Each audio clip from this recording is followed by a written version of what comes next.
नमस्कार, मैं हूं आशुतोष। एजेंडा में आपका स्वागत है। आज एजेंडा में बातचीत करेंगे नरेंद्र मोदी को प्रधानमंत्री का उम्मीदवार बनाने को लेकर बीजेपी और संघ परिवार में चल रही कवायद की। आरएसएस प्रमुख मोहन भागवत इस वक्त दिल्ली में हैं और वो इसी सिलसिले में बीजेपी के तमाम बड़े नेताओं से लगातार मुलाकात कर रहे हैं। सूत्रों की माने तो संघ परिवार और बीजेपी का एक बड़ा धड़ा मोदी को तुरंत प्रधानमंत्री पद का उम्मीदवार घोषित करने पर आमादा है, लेकिन एक दूसरा धड़ा ऐसा भी है जो इसके खिलाफ है। इस धड़े को आडवाणी और सुषमा स्वराज का समर्थन भी हासिल है। लिहाजा संघ की कोशिश इन दोनों को मनाने की है। सवाल है कि क्या संघ प्रमुख अपनी इस कोशिश में कामयाब होंगे और मोदी आम राय से एनडीए के प्रधानमंत्री पद के उम्मीदवार घोषित हो जाएंगे।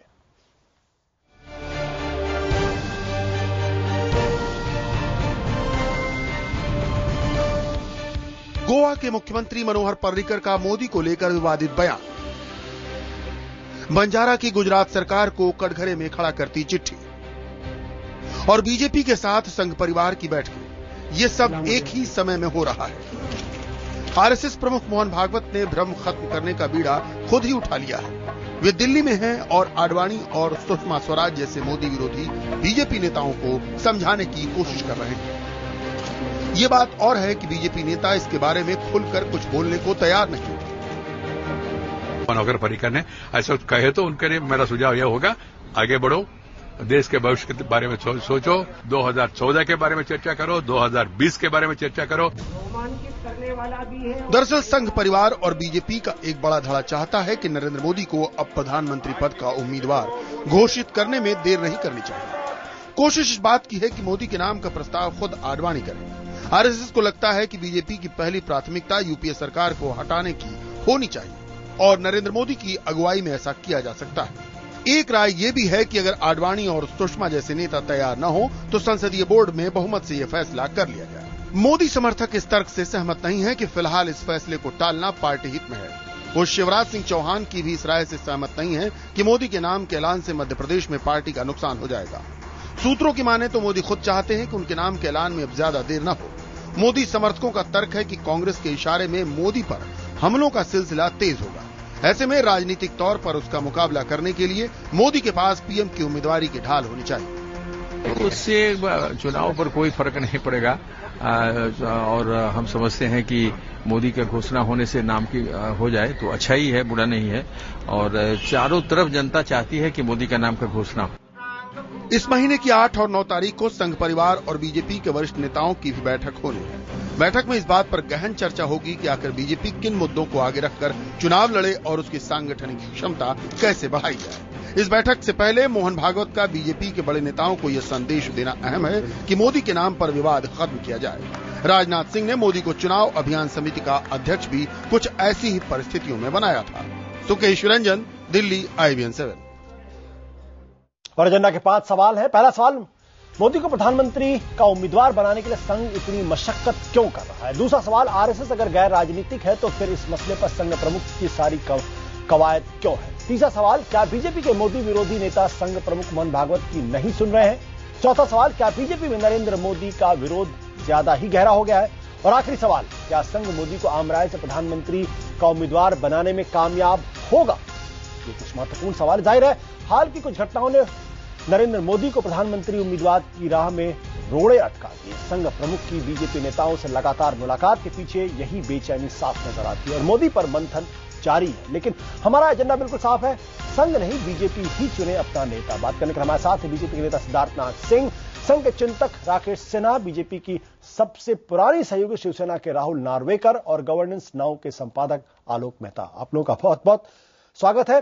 सिद्धार्थनाथ सिंह जी, क्या नरेंद्र मोदी के नाम पर पार्टी में एक राय स्पष्ट है।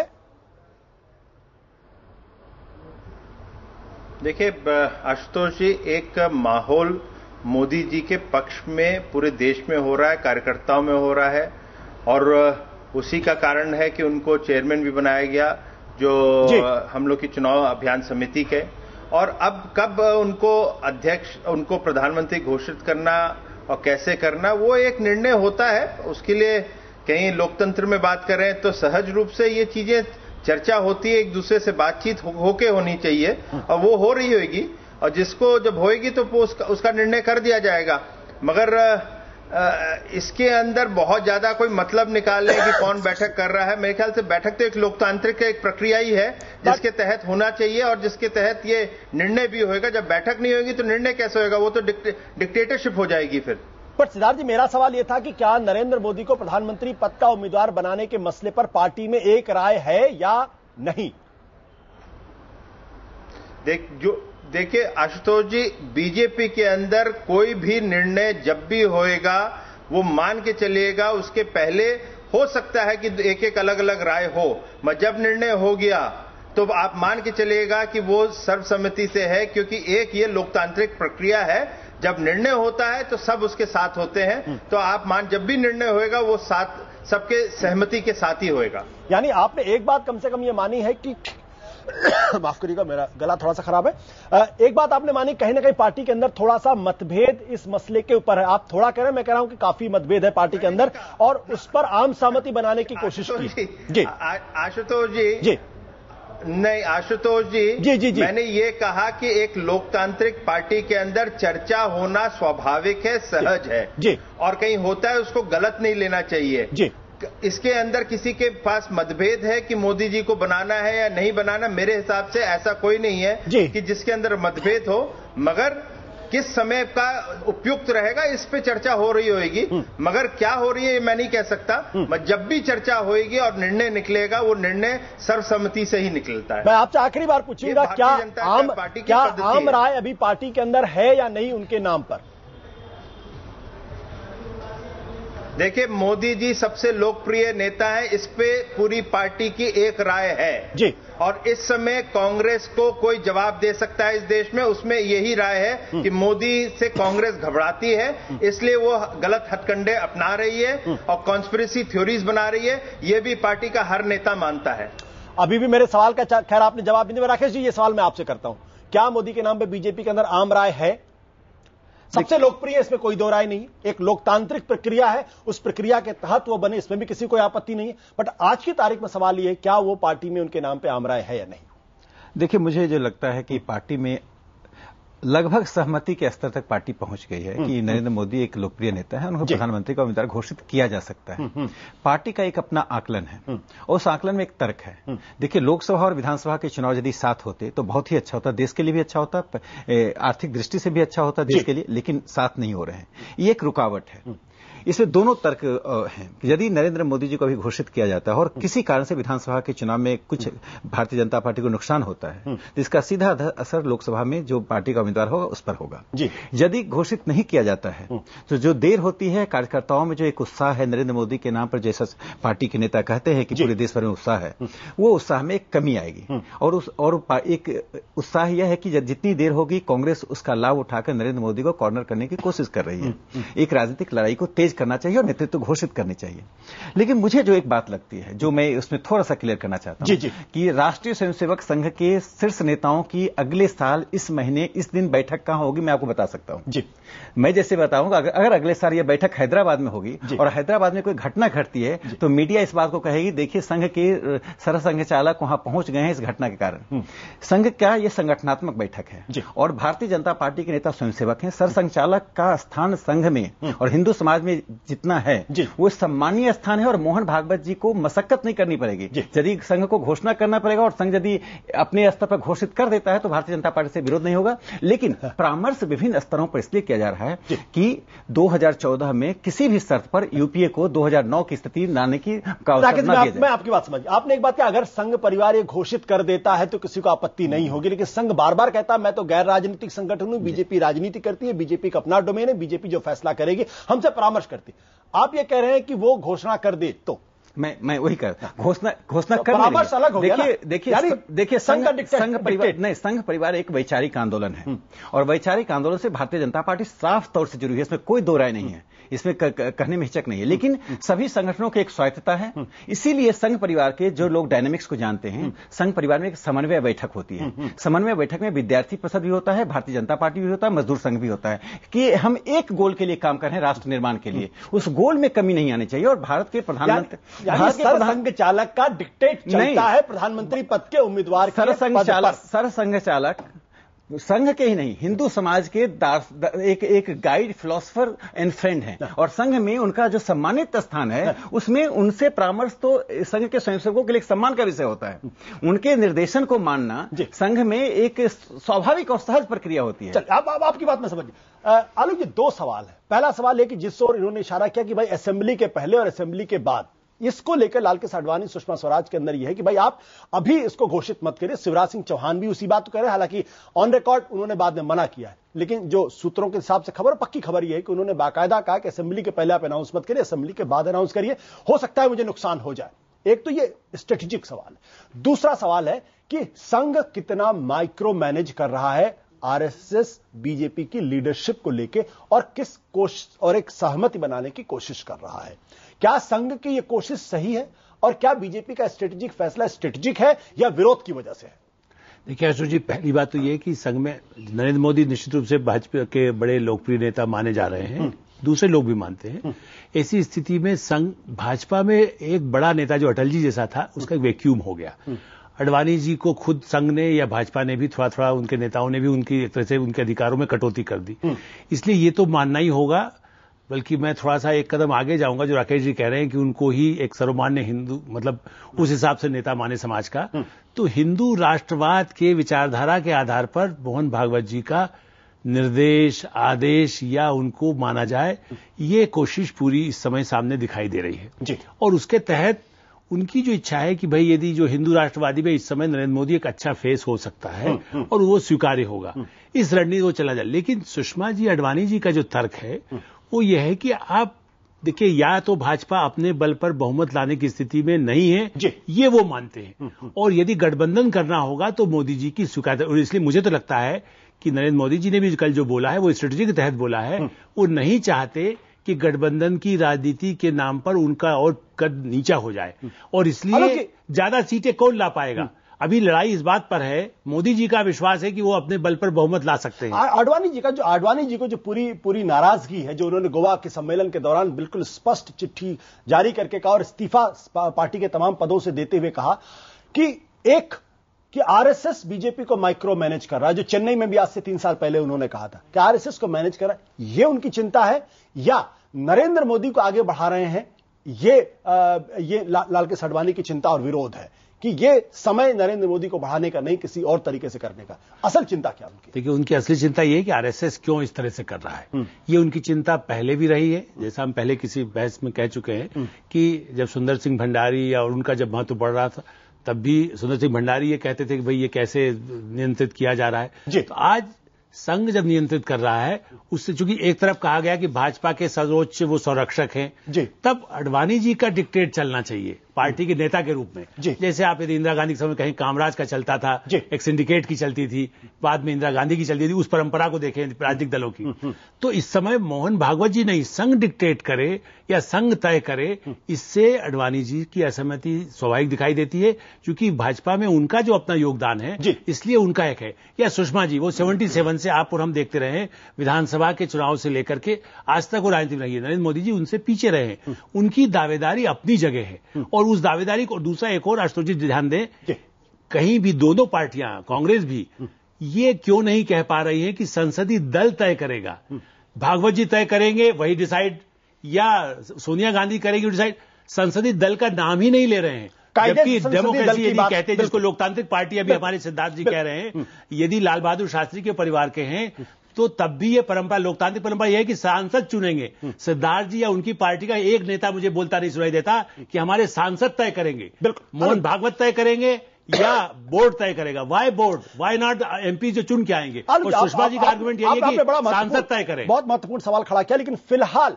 सिद्धार्थ नाथ सिंह सवाल इसी बात को लेकर, चर्चा भी इस बात को लेकर कि भाई मोहन भागवत ये कोशिश कर रहे हैं या संघ परिवार ये कोशिश कर रहा है, आरएसएस कोशिश कर रहा है कि भाई मोदी को किसी तरीके से प्रधानमंत्री पद के उम्मीदवार के तौर पर घोषित कर दिया जाए, सहमति बनाने की कोशिश करें। क्या यह असल मसला है जिसको लेकर पार्टी के अंदर दो फाड़? देखिए, दो चीजें हैं आशुतोष जी। पहले तो हमारा संविधान, लोग जी जो बात कह रहे हैं, मैं इतना ही कहना चाहता हूं कि हमारा संविधान देख लें। संविधान के अंदर पार्लियामेंट्री बोर्ड इस तरह के निर्णय करती है, ना ही पार्लियामेंट्री पार्टी करती है। तो पार्लियामेंट्री बोर्ड जो है वो सक्षम है, वो निर्णय करेगा कौन बनेगा। तो इसलिए संसदीय बोर्ड वाली बात नहीं आती। दूसरी चीज, ये जो आप लोग बार बार कह रहे हैं संघ तय करेगा, तो ये भी एक, मैं इतना ही कह सकता हूं, इतने दिन से हम लोग पार्टी के अंदर हैं, काम कर रहे हैं, देखते हैं। मैं अपने भी क्षेत्र में यहाँ पे, ऐसे में इलाहाबाद यहाँ भी देखता हूं, इस प्रकार का जो हस्तक्षेप की जो मीडिया में बात होती है या कोई और करता है, ये मतलब मैं 100% इसको नकारता हूं। ऐसा होता नहीं है। मगर एक संघ जो है हम लोगों के बीजेपी के अंदर या कहीं भी मान लीजिए एक संघ का वक्तव्य है, उसका प्रभाव है, हम लोग उनको आदर के साथ देखते हैं। कोई भी घर होता है उसमें 10 जने होते हैं और 10 जनों के अंदर अलग अलग होते हैं, मगर एक निर्णय करने का या उनसे सुझाव लेने का, जब कोई जाएगा तो वो बड़े बुजुर्ग हम सुझाव देते हैं, उस प्रकार का एक रोल है। मगर वो रोल संघ अपने हाथ में नहीं लेता है, या संघ कहता है कि हम जो कहेंगे वो करेगा। हम उनसे सुझाव लेना चाहते हैं, कोई राष्ट्रवादी सोच के ऊपर लेना चाहते हैं, कोई निर्णय लेना चाहते हैं, क्या पॉलिसी होती है वो उस पर हम जाते हैं, हम जाएंगे तो करेंगे। दूसरी चीज, तीसरी चीज, सच्चाई है बैठक हो रही है, माफ करिएगा, मैं पूरी विनम्रता के साथ आपसे कहूंगा, पूरी विनम्रता के साथ आपसे कहूंगा और पूरे माफी के साथ कि दरअसल ये सच्चाई है नहीं। दरअसल सच्चाई आज की तारीख में ये है कि संघ प्रमुख की भूमिका बहुत ज्यादा महत्वपूर्ण हो गई है और वो कहीं चयन कर रहे हैं। तो फैसला नहीं कर पाएंगे हमारे और आपके बीच में। जी सच और झूठ का निर्णय आप और हमारे बीच में नहीं होएगा। मैं इतना कह सकता हूं कि मैं अंदर का हूं, मैंने जो देखा वो आपके सामने रख रहा हूं। आपको विश्वास है तो आप मानिए, आपको नहीं मानना, आप अविश्वास समझते हैं या मैं बात को घुमा रहा हूं, वो आपका अधिकार क्षेत्र है, मगर वास्तविकता जो है वो मैंने बयान करी है। बिल्कुल। राहुल नार्वेकर भी हमारे साथ हैं, जो शिवसेना की तरफ से और शिवसेना बीजेपी के सबसे महत्वपूर्ण सहयोगी में से एक है। राहुल, सवाल इस बात को लेकर है, क्या शिवसेना को भी नरेंद्र मोदी के नाम पर आपत्ति है क्या? देखिए, सर्वप्रथम मैं आपसे यह कहना चाहूंगा कि ये जो प्रधानमंत्री का उम्मीदवार होगा वह एनडीए का उम्मीदवार होगा, ना कि कोई एक दल का होगा। इसीलिए मुझे नहीं लगता है भारतीय जनता पार्टी स्वयं या आरएसएस या कोई इतर एनडीए का और कोई घटक दल ये निर्णय अकेला ले पाएगा। यह निर्णय एनडीए की स्टीयरिंग कमेटी लेगी और एनडीए की स्टीयरिंग कमेटी की मीटिंग होने के बाद उसमें पूरी तरह से चर्चा होने के बाद इस पे निर्णय लिया जाएगा। हालांकि बीजेपी जो है वो एनडीए का सबसे बड़ा घटक दल है, इसलिए स्वाभाविक रूप से प्रधानमंत्री पद के उम्मीदवार का नाम एनडीए के सामने प्रस्तुत करने का हक और जिम्मेदारी बीजेपी की होगी। बट राहुल, अगर बीजेपी ऑपोजिशन के बाद अगर बीजेपी एनडीए लेगी, अगर बीजेपी अपनी तरफ से प्रधानमंत्री पद के उम्मीदवार किसी को भी घोषित करते हो, नरेंद्र मोदी हो या कोई हो, क्या वो शिवसेना को एक्सेप्टेबल होगा या नहीं एक्सेप्टेबल होगा? नहीं, मुझे नहीं लगता है राजनीति में अगर और मगर की राजनीति करने में कोई पॉइंट है। यदि बीजेपी ऐसा प्रस्ताव रखती है तो इसके ऊपर सभी घटक दल चर्चा करेंगे और चर्चा करने के बाद योग्य निर्णय लिया जाएगा। आपकी पार्टी के नेता संजय राउत, इन्होंने 29 जनवरी 2013 को एक बयान दिया था, we feel Sushma Swaraj is a suitable candidate for the pradhanmantri post. क्या आज भी आपकी पार्टी का यही स्टैंड है? क्या आज भी आप ये मानते हैं कि सुषमा स्वराज ही प्रधानमंत्री पद की उम्मीदवार होनी चाहिए, इसीलिए हर कुछ दिनों के बाद आप नरेंद्र मोदी की आलोचना धीरे से कर देते हैं आपकी पार्टी? नरेंद्र मोदी जी की आलोचना ना ही हमारी पार्टी ने कभी की थी और ना ही ऐसी करने की हमारी इच्छा है। जहां तक सुषमा स्वराज जी का पॉइंट आता है, उसके ऊपर मैं आपसे साफ साफ कहना चाहता हूं, इसके पहले भी हम कह चुके हैं कि माननीय सुषमा स्वराज जी को हमने, माननीय बाला साहेब ठाकरे जी ने कहा था कि उनके पास सभी योग्य गुण है प्रधानमंत्री बनने के लिए। ऐसा कभी नहीं कहा गया था कि हमारी तरफ से सुषमा स्वराज जी का नाम प्रस्तुत किया गया था या ऐसा कोई भी नाम हमारी तरफ से प्रस्तुत नहीं किया गया था। इसलिए मेरा समझना बहुत ही साफ है कि जहां तक प्रधानमंत्री पद के उम्मीदवार के नाम का प्रश्न है, भारतीय जनता पार्टी को प्रस्तुत करने दीजिए। जब भारतीय जनता पार्टी एनडीए के सामने यह नाम प्रस्तुत करेगी, योग्य निर्णय लिया जाएगा और मैं यह भी कहना चाहूंगा कि नरेंद्र मोदी जी के नाम पे अभी तक हमें कोई आपत्ति नहीं है। आपको किसी तरीके की आपत्ति नहीं, लेकिन आपने एक बात साफ कही सिद्धार्थ। राकेश जी, जो बात शिवसेना कह रही है, बीजेपी अपना प्रधानमंत्री पद का उम्मीदवार घोषित कर दे, लेकिन अंततः फैसला एनडीए की बैठक में होगा। यानी एक बहुत बड़ा बट बीच में लगा हुआ है। यानी स्वाभाविक तौर पर वो नरेंद्र मोदी या कोई भी हो, वो एक्सेप्टेबल नहीं होगा, उस पर चर्चा होगी। एक्सेप्टेबल हो भी सकता और नहीं भी हो सकता।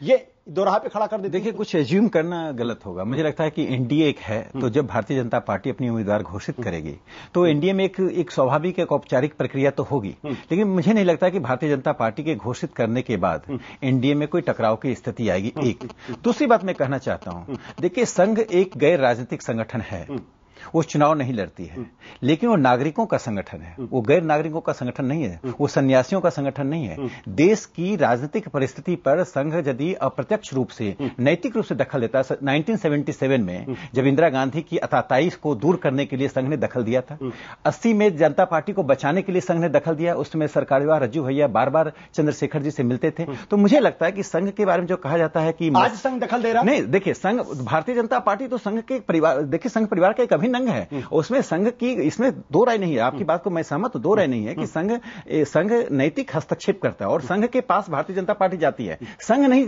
अप्रोच करता है।